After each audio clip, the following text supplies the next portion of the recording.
என் பெண் பிள்ளையை தொட்டால் உன்னை வெட்டு வேண்டான்னு சொன்னார்ல, அந்த தைரியம். நீ பேனா சிலவை நான் வந்து உடைப்பேண்டான்னு சொன்ன அந்த தைரியம். இன்னும் 2 தினங்களில் வாக்குப்பதிவு. பல பேர் நல்ல முறையில் சிந்தனை செய்து புதியதொரு மாற்றத்தை எதிர்நோக்கி வாக்களிக்க காத்திருக்கின்றீர்கள்.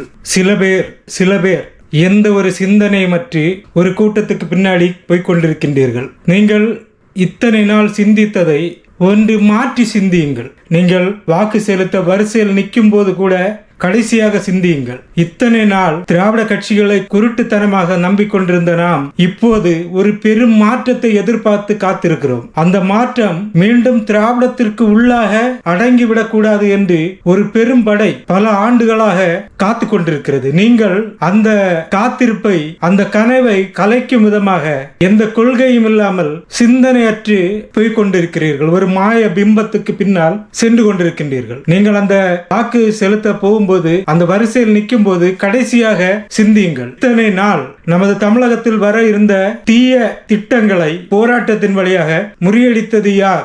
அவர்கள் கொண்டிருக்கிற கொள்கை என்ன?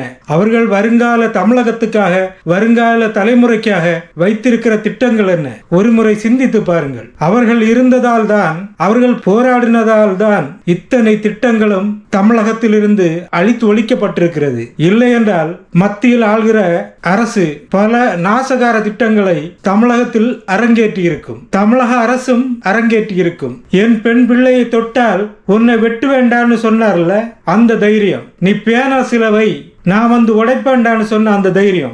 எந்த ஒரு போராட்டம் என்றாலும் முதல் ஆளாக வந்து நிற்கும் அந்த தைரியம் நீங்கள் பின்னாடி போகும் தலைவனுக்கு இருக்கிறதா என்று சிந்தித்து பாருங்கள். நீங்கள் ஒரு விரலால் செய்யும் தவறு ஒரு தலைமுறைக்கான நல்ல ஒரு வாழ்க்கையை நாசமாக்கிவிடும். சற்று சிந்தித்து வாக்களிப்பீர்கள் என்று நான் நம்புகிறேன். நீங்கள் இறுதி வரை சிந்தியுங்கள். வாக்கு செலுத்த வாக்கு இயந்திரத்திற்கு முன்னால் அந்த பொத்தானை அழுத்த போகும் வரை யோசியுங்கள். அந்த சிந்தனை அப்போது உங்கள் பிள்ளைகளின் வாழ்க்கை எப்படி இருக்க வேண்டும் என்று சிந்தியுங்கள். சிந்தித்து உங்கள் வாக்குகளை செலுத்துங்கள். நீங்கள் சிந்தித்து யோசனை செய்து வாக்குகளை செலுத்துவீர்கள் என்று நம்புகிறேன். யோசிப்பீங்க தானே?